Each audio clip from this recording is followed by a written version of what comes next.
네, 2교시는 스펙트럼의 범위부터 강의를 진행을 하겠습니다. 스펙트럼의 범위는 이제 카메라에 내장되어 있는 센서가 감지해낼 수 있는 파장의 범위를 마이크로미터로 나타낸 것이다 라고 되어 있습니다. 그래서 그림으로 나타내면 이거는 가시광, 여기서 이게 빨간색이라고 하면 빨간색 범위 밖에 있는 부분이 한자로 이제 적외선이라고 합니다. 빨간색 밖에 있다, 범위 밖에 있어서 우리 눈에는 보이지 않습니다. 그래서 이 적외선도 이 빨간색 가시광 보면 보라색부터 빨간색까지 있는데, 보라색은 파장이 짧고 빨간색은 파장이 깁니다. 그래서 적외선으로 갈수록 파장이 점점 길어지는데, 이 파장의 범위에 따라서 이 적외선도 여러 영역으로 나누어 놨습니다. 그래서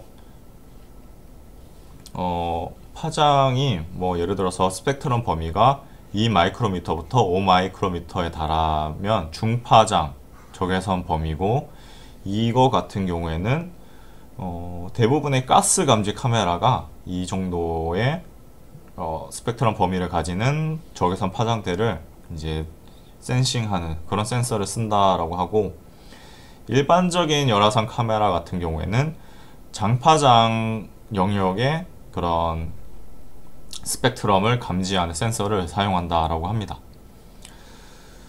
그래서 왼쪽 그림은 이 보시면 이 약간 이렇게 얼룩덜룩하는 이런 이미지가 찍히는데, 이거는 이제 중파장 적외선 카메라를 쓰게 되면 이렇게 가스, 우리 눈에는 이런 장면이 보이지 않는데 적외선 카메라로 가스를 촬영을 하게 되면 이렇게 어떤 파이프에서 가스가 이렇게 누출이 되고 있다, 이런 가스의 누출 형태를 우리 눈에 보이지 않는 이미지를 측정을 할 수가 있습니다. 그리고 우리가 이제 이런 가스 탐지용이 아니라 일반적인 용도로는 이제 장파장 카메라 영역의 센서를 쓴다라고 알고 계시면 될 것 같습니다. 그래서 이제 스펙트럼 범위를 이제 이미지를 가져와서 좀 더 자세히 설명을 드리면, 일단 우리가 눈으로 볼 수 있는 가시광 영역, 이 여기서 보라색, 그 한자로는 보라색을 자라고 하는데, 자외선은 보라색 밖에 있는 영역, 그리고 파장이 점점 길어지면 길어질수록 가시광에서는 빨간색으로 보입니다. 그래서 이거는 적외선이라고 해서 빨간색 범위에 있는 영역에 있는 파장을 적외선이라고 하고, 적외선보다 이제 파장이 더 길어지면 마이크로파라고 합니다. 적외선 같은 경우에 근적외선, 단적외선, 중, 원, 극적외선 이렇게 여러 가지 영역이 있고, 그리고 보면 근적외선이나 단적외선 같은 경우에는 이제 리플렉티드 IR, 그리고 중적외선, 원적외선 같은 경우에는 썰머 IR, 그리고 중적외선 용도, 원적외선 용도, 이거에 따라서도 용도가 달라지는데, 중적외선은 아까는 가스 탐지, 원적외선은 뭐 일상생활, 그리고 리플렉티드 IR 같은 경우에는 이거는 이제 썰모 IR과 리플렉티드 IR 두 종류가 있습니다. 그래서 지금 강의에서는 거의 이제 썰모 IR, 온도를 측정을 하는 이런 카메라에 대한 설명을 위주로 하고 있는데, 참고로 리플렉티드 IR을 설명을 드리면 이거는 반사되는 적외선을 탐지하는 센서가 되겠습니다. 이거는 어떻게 측정을 하느냐, 썰모 IR은 그냥 물체가 열을 발산을 하면 이거를 탐지를 하는 게 썰모 IR이고, 반사 적외선은 적외선 LED가 있습니다. 적외선 LED가 빛을 쏴서 물체에 닿아서 반사되는 적외선 빛을 탐지하는 게 리플렉티드 IR 영역이 되겠습니다. 보통 리플렉티드 IR 같은 경우에는 CCTV에 많이 쓰고 있고, 썰모 IR 같은 경우에는 온도 측정, 말 그대로 이제 물체의 온도를 측정을 해서 우리가 보고 있는 물체가 정상 범위 밖에 있는지, 사람 체온 같은 경우에 뭐 예를 들어서 38도, 40도 이렇게 정상 체온 범위에서 벗어나는 온도를 가지고 있는지를 측정하는 용도로 서머 IR이 쓰입니다. 이거는 이제 같은 그림이고, 같은 그림인데 이 그림 위의 그림 같은 경우에는 이런 비율에 따라서 구분을 한 게 아니라 그냥 특성에 따라서 이제 대략적인 이미지로 구분을 했는데, 이거를 실제 축척으로 표시를 하면은 이제 뭐 대략 이 좁은 영역이 가시광 영역이 되고, 적외선 영역은 범위가 넓습니다. 가시광 파장 범위보다 이제 적외선 파장 범위가 이제 넓다라고 생각을 하시면 되겠습니다. 그리고 열화상 카메라가 감지할 수 있는 것들이라는 이제 소제목의 내용인데, 일단 열을 발산하는 모든 물체는 볼 수 있습니다. 그리고 상대적인 온도 차이로 물체를 식별하게 됩니다. 그래서 일단 지구상에 존재하는 거의 모든 물체는 열을 발산을 하고 있고, 물론 발산하는 정도의 차이는 있지만 열을 모두 발산을 하고 있습니다. 심지어 얼음도 그 섭씨 0도인 얼음도 열 에너지를 발산을 하는데, 그 이유는 절대 용도가 아니기 때문입니다. 그래서 절대 용도보다 큰 온도를 가지는 그런 물체, 우리 지구상에 있는 거의 모든 물체는 열 에너지를 발산을 하고 열화상 카메라에 담을 수가 있습니다. 그 대신 열화상의 그런 이미지를 담으려면 배경의 온도와 물체의 온도가 달라야 됩니다. 배경과 물체의 온도가 유사하면 그 온도의 차이가 없기 때문에, 예를 들어서 이렇게 빨간색 이미지 안에 빨간색 선을 그었을 때 우리는 이 빨간색 선을 찾기가 힘듭니다. 그래서 색깔 차이가 있어야 우리가 물체를 구분하듯이 열화상 카메라는 온도 차이가 있어야 물체를 구분합니다. 그래서 주변 온도가 낮을 때 높은 온도를 가지는 물체가 이렇게 있어야 이 물체를 우리가 볼 수가 있는 것입니다. 당연한 말이지만 온도가 높은 사물일수록 많은 양의 열 에너지를 발산을 하고, 이때 열 에너지를 열 신호라고 합니다. 서로 나란히 놓여있는 두 물체의 온도가 미묘하게 다를 경우에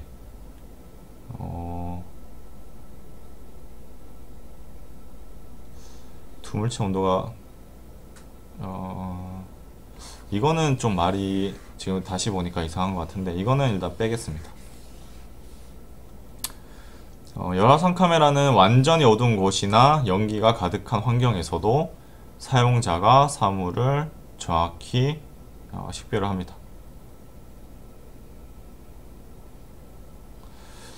그래서 열화상 카메라는 가시광을 인식을 하는 게 아니라 물체의 온도를 측정을 하는 것이기 때문에, 가시광이 없는 곳이나 있는 곳이나 물체는 똑같이 보이게 되는 것입니다. 그리고 동일한 장면을 이제 열화상 카메라에서 어떤 컬러 매핑을 통해서 보여주느냐에 따라 이미지 색깔이 달라집니다. 그래서 아이언 보우와 화이트 핫 팔레트, 이렇게 크게 두 가지가 있습니다. 첫 번째는 여러분들이 가장 많이 보셨던 이미지 색깔일 것 같은데, 컬러 매핑이라고 하는 거는 가장 높은 온도를 어떻게 색깔을 내고 중간 온도, 낮은 온도를 어떤 색깔로 낼지를 온도에 따라서 색깔을 매칭을 시켜주는 게 컬러 매핑이 되겠습니다. 아이언 보우 같은 경우에는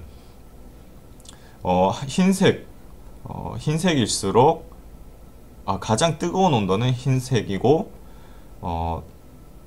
고온은 노란색, 중간 정도 온도는 빨간색, 그리고 온도가 낮아지면 낮아질수록 보라색을 띠다가 가장 낮은 온도는 검은색을 띠는 이런 방식의 컬러 매핑이 아이언 보우가 되겠습니다. 그리고 화이트 핫 팔레트 같은 경우에는 말 그대로 온도가 높을수록 점점 밝은 색을 띠고 온도가 낮을수록 점점 검은색을 띠게끔 컬러 매핑을 해준 게 화이트 핫 팔레트입니다. 그래서 화이트 핫이라는 게 하얀색이 뜨거운 거다.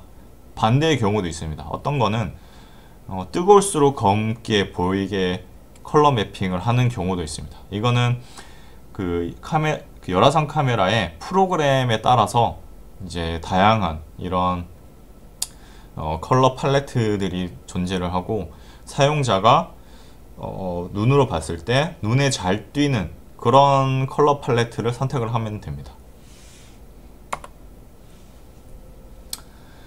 그리고 열화상 카메라의 용도는 이제 감시 군사 작전.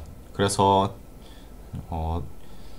이제 뭐 사람을 찾던지 아니면 뭐 지금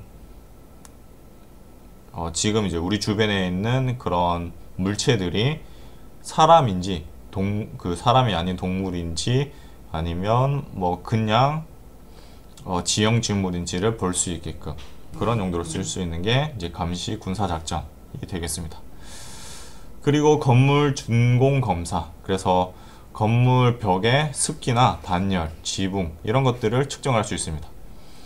그래서 건물에 단열재를 이렇게 넣었을 때 방 안에 이런 뜨거운 온도가 밖으로 단열재를 제대로 넣었다면 이제 벽을 통해서 빠져나오는 열이 적어야 됩니다. 근데 만약에 단열재에 크랙이 있거나 빈틈이 있으면 열화상 카메라로 찍었을 때 단열재의 특정 부분이 뜨겁게 높은 온도로 보이게 됩니다. 그러면 단열재가 제대로 설치가 되지 않았다라고 이제 판단을 할 수가 있습니다. 그리고 소방 같은 경우에는 이제 열화상 카메라 같은 경우에는 뒤에서도 이제 한 번 더 설명을 드리겠지만 안개를 뚫고 이제 연기를 뚫고 연기 속에 있는 사람을 볼 수가 있습니다.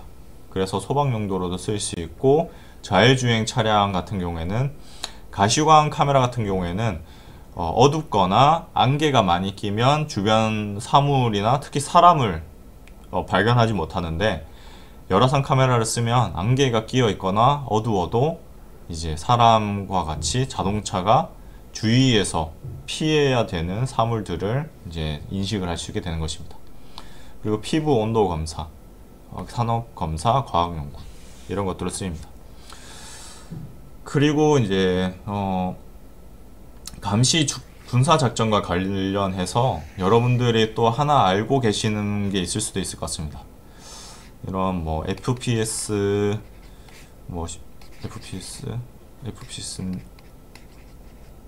지금 잘 기억은 안 나요. 어쨌든 뭐 이런 슈팅 게임 같은 경우에 이런 나이트 비전이라고 하는 그런 아이템을 여러분들이 게임을 통해서 사용을 해 보신 적이 있을 것 같습니다. 아니면 군 복무 중에 뭐 이런 것들을 접하셨던 분들도 있을 것 같고, 이게 보통 감시 군사 작전 같은 경우에 나이트 비전을 많이 쓰는데, 그러면 열화상과 나이트 비전의 차이가 무엇이냐? 일단 열화상 같은 경우에는 앞에서도 여러 번 설명드렸다시피 물체의 온도를 측정을 하는 방식으로 가시광이 없어도 물체를 볼 수 있는 게 열화상 카메라입니다. 그런데 나이트 비전 같은 경우에는 아주 미량의 가시광선을 보는 게 나이트 비전이고, 사람 눈으로 봤을 때는 어둡게 보이는 거를 증폭을 해서 가시광을 증폭을 해서 보는 방식이 나이트 비전이 되겠습니다. 그래서 원래 밝은 영역은 매우 밝게 보이고 어두웠던 부분을 조금 더 밝게 이제 증폭을 해서 우리가 밤이 되어도 물체 사물을 볼 수 있는 게 나이트 비전이 되겠습니다. 그런데 나이트 비전도 가시광이 전혀 없는 환경에서는 소용이 없습니다. 미량의 가시광을 통해서 증폭을 해서 보는 방식이기 때문에 가시광이 없는 아주 어두운 환경에서는 나이트 비전 고글도 소용이 없다라고 되어 있습니다. 그러면 열화상 기술은 벽을 투과해서 목표물을 측정할 수 있나? 보통 영화를 보면 건물 안에 있는 사람을 적외선을 통해서 보는 듯한 그런 장면들이 많이 나오는데 이거는 사실 말이 안 됩니다. 벽과 같이 콘크리트로 이루어져 있는 그런 두꺼운 물체를 적외선은 통과를 하지 못합니다. 그 대신 온도가 점점 이제 전도가 되어서 그렇게 벽을 통해서 점점 온도가 전도가 되어서 그게 마치 종이에 물이 스며드는 것과 같은 그런 느낌, 그런 현상과 비슷하게 열이 이제 스며 나오는 그런 것들은 볼 수 있지만 그 벽 뒤에 있는 사람과 같이 벽에 직접 접촉하지 않는 물체는 이제 볼 수가 없습니다. 그래서 이제 벽 안에 있는 물체는 볼 수는 없지만 벽 뒤에 있는 물체는 볼 수 없지만 벽 안에 예를 들어서 고온의 파이프나 단열재가 있을 때 이 파이프나 단열재를 때문에 발생하는 벽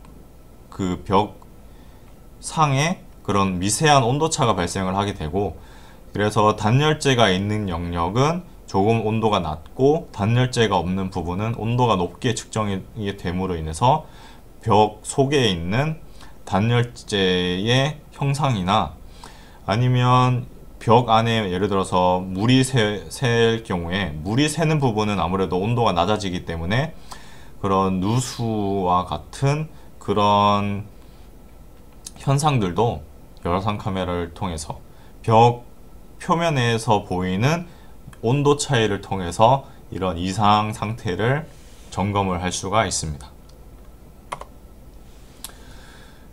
그리고 열화상 기술은 연기를 투과할 수 있나? 연기는 투과가 가능합니다. 그래서 열화상 카메라는 연기 속에서 온도를 감지할 수 있기 때문에 소방대원들이 자주 사용을 하고 있고, 화재가 발생하면 재나 연기가 가시광을 차단합니다. 그래서 뿌옇게 되어 있는 환경에서는 가시광이 투과를 못 하는데 적외선은 재나 연기 등의 영향을 받지 않기 때문에 이렇게 밑에 사진처럼 연기 속에 사람이 서 있는 모습을 적외선 카메라를 통해서는 볼 수가 있습니다. 안개를 투과할 수 있나? 제한이 있지만 가능합니다. 아주 심한 폭우가 내리지 않는 한 안개와 그 연기가 피어난 수준의 안개와 비의 경우에는 이제 그 가시광을 통해서 잘 볼 수가 없는 그런 발열체들을 잘 볼 수가 있습니다.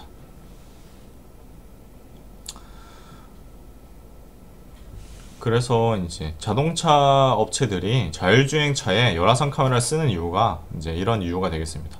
안개가 심하게 끼거나 아니면 조금은 어두워지거나 이럴 때 이제 사람과 같은 이런 주의 깊게 인식을 해야 되는 물체를 볼 수가 있기 때문에 자율주행차에 열화상 카메라가 같이 쓰이는 경우가 있습니다.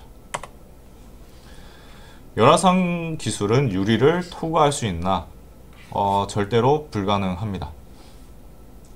그래서 앞에서 열화상 카메라의 렌즈가 유리가 아니라고 했던 이유가 열화상 적외선은 유리를 투과를 할 수가 없습니다.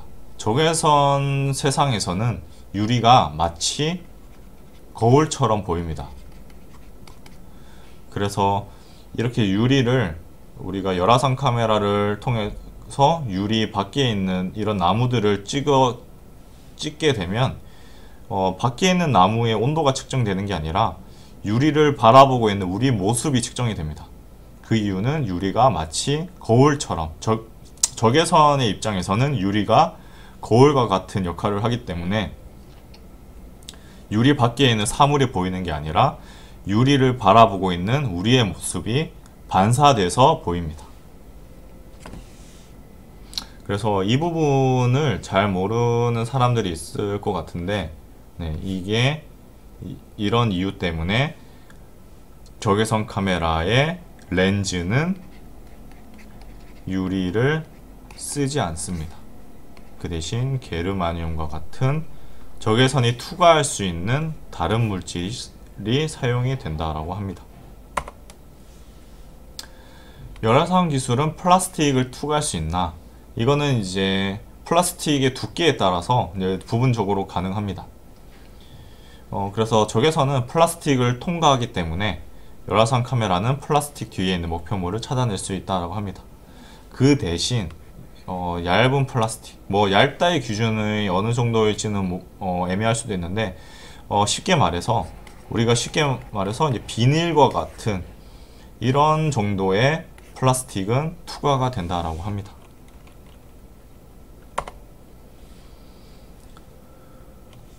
그리고 이런 뭐 투과와 관련해서 제가 또 추가 정보를 알려드리면 이제 서머스텔스라는 용어도 있습니다. 이 말은 보통 이제 적외선은 그 열을 내는 물체들은 다 감지를 하는데 반대로 군사 작전용을 예시로 들었을 때 우리를 감시하는 사람들 몰래 침투를 하고 싶다. 그러면 우리가 적외선 카메라에 탐지가 되지 않아야 됩니다.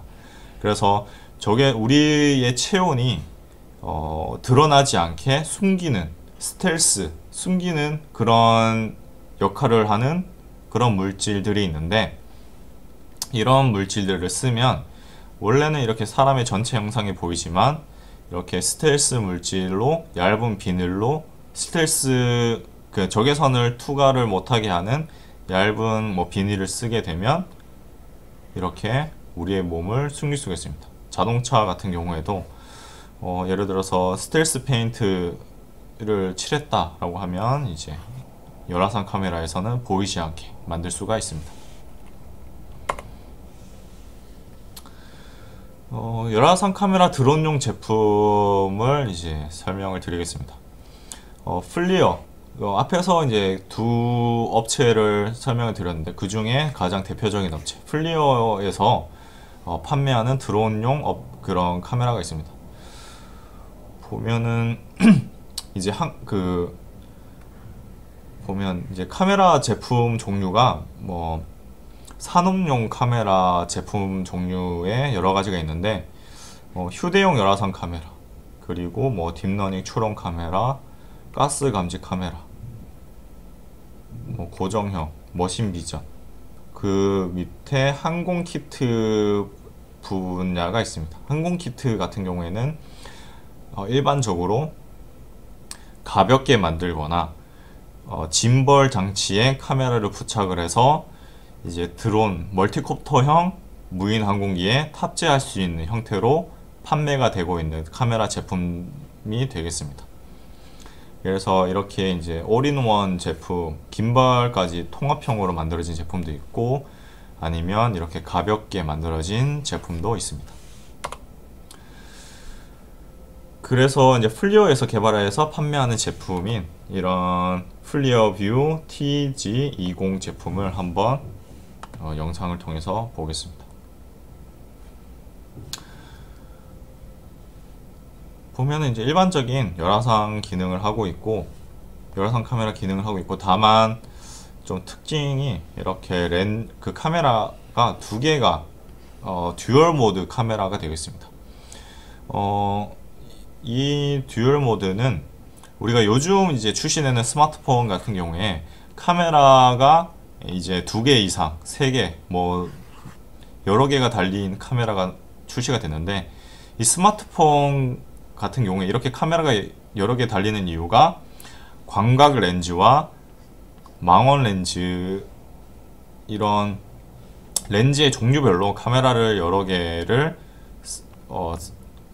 다양한 이미지, 멀리 있는 이미지, 가까이 있는 이미지, 이런 것들을 이제 다양하게 담을 수 있게 하기 위해서 다양한 렌즈를 한꺼번에 탑재를 하기 위해서 이렇게 만들어져 있기 때문에 카메라가 여러 개가 동시에 하나의 모듈로 결합이 되어서 이제 판매가 되고 있는데, 이 제품도 마찬가지로 와이드 앵글, 내로우 앵글, 이렇게 이제 둘 다 적외선 카메라이지만 멀리 보는 용도, 아니면 가까이 있는 사물을 이제 넓게 보는 용도, 이런 용도로 이제 듀얼 열화상을 이라고 해서 이렇게 제품이 판매가 되고 있습니다.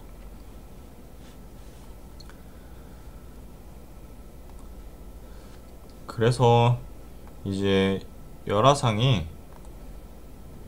듀얼로 쓰이게 되면 이제 우리가 사물을 이미지 인스펙션 할 때 확대를 해서 볼 수도 있고 아니면 넓은 영역을 이제 한꺼번에 볼 수가 있습니다. 그래서 이런 용도를 이제 자유자재로 변화를 하면서 쓸 수 있기 때문에 이런 듀얼 열화상 카메라가 쓰이게 됩니다. 그리고 또 다른 듀얼 카메라가 있는데 이거 같은 경우에는 이제 실화상과 열화상이 같이 있는 듀얼 카메라입니다. 그래서 한쪽 카메라 안에 이제 한 모듈 안에 카메라가 두 개 달려 있는데 하나의 카메라는 실화상을 보고 하나는 열화상을 봐서 실화상으로 잘 보일 수 있는 거는 실화상으로 보고 열화상으로 온도를 봐야 되는 아니면 어두워서 실화상으로 볼 수 없는 거는 열화상으로 보는 이런 듀얼 모드 카메라가 또 출시가 되고 있습니다. 그리고 이거는 이제 열화상 카메라 테스트라고 해서 사실 비교과 프로그램의 장점 중에 하나가 원래는 실습이 되겠는데 아무래도 온라인으로 강의를 진행을 하게 되면 여러분들이 직접 실습을 해 볼 수 없기 때문에 제가 직접 이제 열화상 카메라를 이용하는 이제 몇 가지 실험을 이제 제가 대신 수행을 해서 여러분들에게 보여드리겠습니다. 그 중에 첫 번째 실험, 드론 온도 변화 측정이라는 실험인데 오른쪽 그림과 같이 이제 이거는 홀리브로라는 업체에서 키트로 팔고 있는 QAV250 드론 제품입니다. 이 드론을 이제 처음에 이제 가동이 되지 않은 상태부터 배터리를 연결해서 점점 모터 가동 시간을 늘려가면서 이 드론의 온도 변화가 어떻게 되는지를 한번 보여드리겠습니다. 이렇게 드론이 가동이 되면 이제 블레이드가 돌아가고 밑에 보시면 이 부분이 이제 최고 온도가 되겠는데 최고 온도가 아무래도 이제 드론 쪽에서 최고 온도가 발산이 될 건데 보시면 온도가 이제 시간이 지남에 따라 가동 시간이 점점 증가함에 따라 모터 온도 혹은 이 모터와 연결된 ESC 온도가 점점 ECS 온도가 점점 증가하는 것을 볼 수가 있습니다.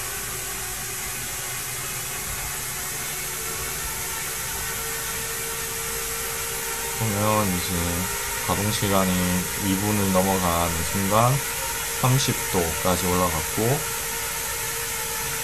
그래서 제 온도의 형상이 점점 바뀌는 것을 볼 수가 있습니다.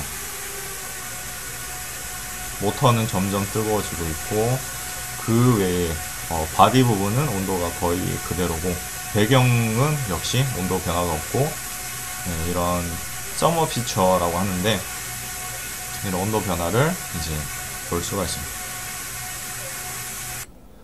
그러면 이제 영상을 통해서 보면은 온도가 점점 증가를 하는 것은 알 수가 있는데 그러면 얼마나 차이가 발생을 했는지를 여러분들에게 보여드리기 위해서 이 영상을 한번 캡처를 해보았습니다. 그래서 처음 서머 피처 같은 경우는 이렇게 보였는데 이제 한 3분 정도 가동을 해본 결과 처음에 대략 28도였던 드론이 32.5도까지 올라갑니다. 그래서 제일 뜨거운 부분이 아마 이 모터인 것 같은데 이 모터 온도가 32.5도까지 올라갔고 그래서 이런 열 분포가 이제 에너지를 가장 많이 쓰는 부분은 많이 뜨거워지고 그렇지 않은 부분은 이제 그거에 비해서 이제 온도 상승 정도가 많지 않다 이렇게 볼 수가 있습니다. 그리고 비닐 투과 실험을 직접 해보았습니다. 그래서 앞에서 이제 뭐 그 다른 업체에서 제공하는 자료를 통해서 비닐 투과를 한 이미지를 봤는데 그럼 실제로 해보면 어떨까 해서 실제로 해봤는데 이렇게 우리가 눈으로 봤을 때 이 속에 무엇이 들어있는지를 알 수 없는 이런 얇은 비닐이 있습니다. 근데 열화상 카메라로 촬영을 하게 되면 이 비닐 속에 이렇게 손이 비닐 안에 있는 것을 딱 바로 탐지를 할 수가 있습니다. 그래서 이런 불투명 비닐이 마치 투명한 비닐처럼 보이게 하는 게 바로 열화상 카메라가 되겠습니다. 그리고 열화상 카메라에 이제 물론 열화상 카메라가 여러모로 장점이 있지만 딱 하나 뭔가 이제 단점이라고 말을 할 수 있는 게 배경과 주변 환경과 물체가 온도가 유사한, 그러니까 온도를 주변 온도와 주변 환경과 물체의 온도가 거의 유사하게 되면, 상대적인 온도차가 발생하지 않으면 보시는 화면과 같이 물체를 알아보기 힘듭니다. 여러분들이 보셨을 때 이 물체가 무엇인지 바로 추측을 하실 수도 있는 부분도 있을 거고, 도대체 이 물체가 뭔지 눈에 안 들어오는 분들도 있을 겁니다. 이 물체가 뭔지 다시 보여드리면, 네, 바로 이제 앞에서 영상을 통해서 보여드렸던 드론이었습니다. 그래서 실화상 카메라를 통해서 이렇게 보면은 바로 한눈에 알아볼 수 있는 물체가, 열화상 카메라에서는 이제 이 드론이 가동되고 있지 않기 때문에 주변 환경과 온도가 매우 유사하고, 그로 인해서 물체가 구분이 되지 않습니다. 그래서 이제 열화상 카메라와 실화상 카메라가 듀얼로 같이 결합돼서 제품이 나오는 이유가 바로 이런 이유가 되겠습니다. 네, 그러면 이제 이것으로 열화상 카메라의 작동 원리를 핵심으로 이제 강의를 진행을 했고, 그리고 드론용 카메라의 센서 사이즈가 어느 정도고, 그리고 그 주어진 센서 사이즈에서 열화상 카메라와 실화상 카메라의 해상도 차이가 왜 발생을 하는지를 설명을 드렸습니다. 그리고 드론용 열화상 카메라가 대표적으로 어떤 제품이 있고, 보통 듀얼 모드가 나오는데 렌즈의 그런 필드 오브 뷰에 따라서 이제 듀얼 모드가 될 수도 있고, 실화상과 열화상이 두 개가 결합되는 방식으로 듀얼 모드가 될 수도 있다라고 설명을 드렸습니다. 이것 모두 이제 드론용 카메라에 대한 이야기고, 그리고 열화상 카메라를 이용해서 드론이 가동될 때 온도 변화가 어떻게 발생을 하는지도 한번 실험을 통해서 여러분들에게 보여드렸습니다. 그래서 열화상 카메라를 이용을 하게 되면 드론에서 어느 부분에서 열 에너지가 가장 많이 발산을 하는지를 이제 측정을 할 수 있다. 이런 것들을 이제 같이 실험을 통해서 보았고, 그리고 제 개인적으로도 이제 실험을 통해서 좀 가장 신기했던 것도 이제 이 비닐 투과 실험이었던 것 같습니다. 그래서 사람 눈으로 봤을 때 가시광은 투과를 할 수 없지만 열화상은 이렇게 투과를 해서 볼 수 있는 이런 물질도 있다. 이런 것도 이제 확인을 했습니다. 그러면 이것으로 이제 비교과 프로그램 강의를 모두 마치도록 하겠습니다.